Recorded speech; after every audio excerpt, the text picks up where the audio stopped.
Ya karena tadi itu teman-teman, mindset dan informasi yang diterima bahwa koi itu sulit dan gampang mati, repot, dan lain-lain yang negatif lah. Nah, saya akan buktikan melalui omongan saya apakah kolam ini ribet sekali.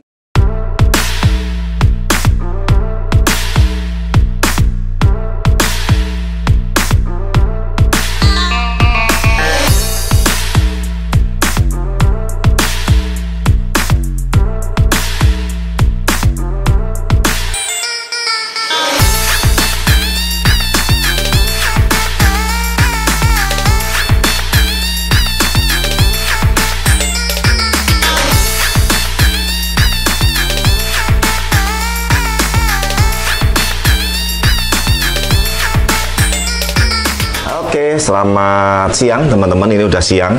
Nah, kita sekalian kebetulan saya mau pergi, Norma. Nah, ini mungkin bisa jadi satu vlog yang saya kepengen mengasih lihat upgrade atau update juga dari kolam pribadi saya yang kurang lebih ini kemarin itu sekitar 15 atau 16 ton ya dengan filter ya, saya lupa. Kedalaman airnya juga cuma 60 cm. Jadi ini dangkal sekali. Nah, teman-teman, kolam ini memang saya buat ini dengan sistem filter, backwash dan lain-lain yang simple, karena ini saya pribadi yang rawat. Jadi kolam ini plus nanti kolam baru yang saya pertama itu nanti saya nggak pakai staff, saya nggak pakai orang saya, biar mereka fokus untuk kolam-kolam blast yang lain. Memang ini saya mau rawat sendiri. Nah, Norma kan tahu saya tuh orangnya aliran yang pemalas lah, mager kalau orang istilah ngomongnya itu malas gerak gitu loh. Jadi kalau saya harus ngeluarin media, harus ngangkat segala macam yang ribet, mending saya nggak piara koi. Kalau saya loh ya, kalau saya sekali lagi. Makanya kadang kalau ada orang punya kolam dan miara koi kok ribet banget, saya tuh justru heran ini cari hobi atau cari kerjaan gitu loh. Kalau memang cari kerjaan kan mending kita cari kerjaan yang lain. Tapi sekali lagi memang itu tipe ya, Norma. Saya masih sampai sekarang sering menemui loh bahwa saya kasih tahu, Pak, ini nggak ribet, Pak, kalau bersihnya seperti ini harus ngangkat media, nggak apa-apa. Saya suka kok hidup-hidup sama olahraga, ya sudah. Yang penting dia menjalaninya happy seperti itu. Tapi kalau saya jujur suruh jalanin seperti itu, mending saya nggak miara koi. Kalau saya loh ya, karena kita kemarin ada satu customer di Tangerang juga, kebetulan orangnya ini dengan koi itu image-nya kurang bagus. Jadi dia dapat beberapa informasi bahwa koi itu rewel, gampang mati, sakit, kolamnya nanti ngerawatnya susah segala macam. Sampai akhirnya saya harus jelaskan seperti ini, ya saya jelaskan memang itu kan salah satu kuncinya kolamnya. Gitu loh. Akhirnya beliau mau buat kolam dengan kita benerin juga kolam yang lama salah, ya karena tadi itu teman-teman, mindset dan informasi yang diterima bahwa koi itu sulit dan gampang mati, repot, dan lain-lain yang negatif lah. Gitu. Jadi itu tidak bisa semuanya dipukul rata, teman-teman. Nah, saya akan buktikan melalui omongan saya apakah kolam ini ribet sekali, repot sekali dan segala macam. Ini saat ini cukup padat loh. Ini ikan ini ada 16 ikan koinya. Ukuran 40 BU sampai 50 BU. Kayaknya sudah ada yang tembus 55 BU deh ini. Karena kalau kamu lihat perhatiin ya, sironya ini udah nambah gede banget loh. Asaginya apalagi. Terus yutsurinya sama karasi gindinya nih kamu shoot nih. Karasi ini terakhir masuk 45 BU, tapi kayaknya ini 50 BU udah ada. Padahal ini baru 2 bulan running ya. Jadi teman-teman, saya cuma mau tunjukin bahwa kalau kolam kita dangkal tapi sistem filter, sistem maintainnya bener, itu juga gampang sekali. Yuk kita ke sana, Norma. Mau ngapain ini, Ko Adi? Ya kita pengen lihat, makanya saya bilang kan kolam ini itu isi maintain banget. Contoh, saya pengen, wah panasnya udah cukup, mau tutup tutup aja udah. Tuh.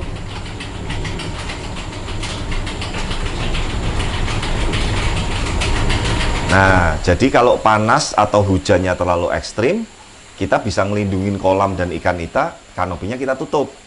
Nah, kalau panasnya bagus seperti ini, dan plus nanti habis saya kasih makan color itu salah satunya bagus sekali kalau dengan jumlah matahari yang cukup.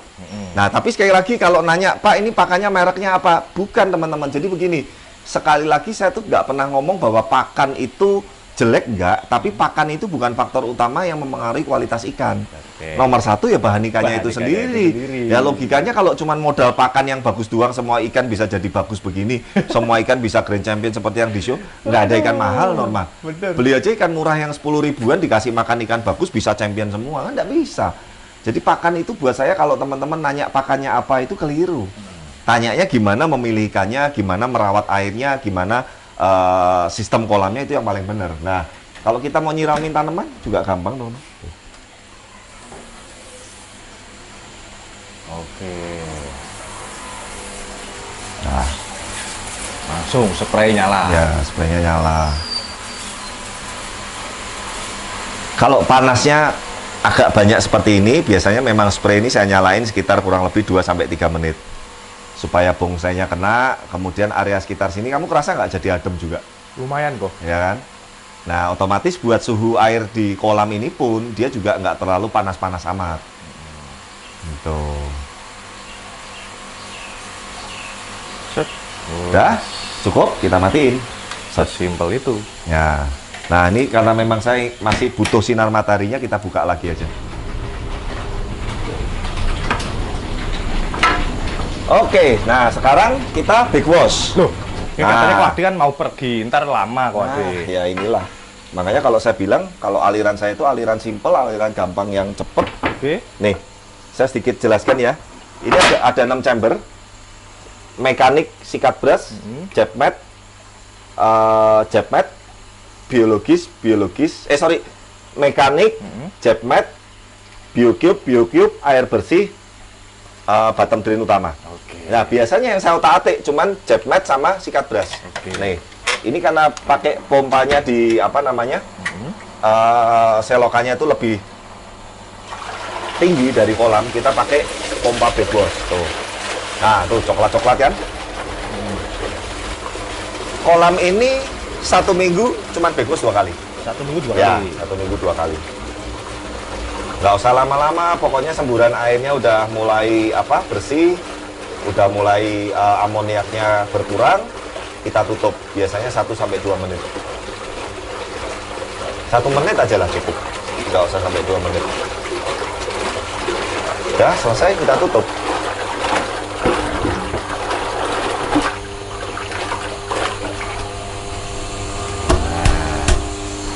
Nah, tunggu sebentar supaya nanti teman-teman itu bisa lihat yang chamber kedua untuk jet matnya juga kita mau backwash. Oke, berarti jadi adik-adik cuma chamber 1 dan Sama chamber dua. Udah, 2. ini doang. Ya. Oke, sekarang kita chamber kedua. Sama, normal. Cabut pipa seperti ini aja.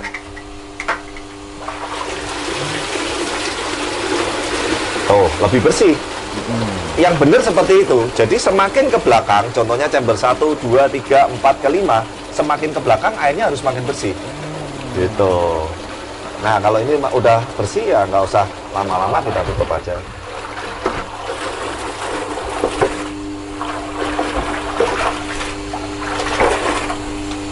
Selesai.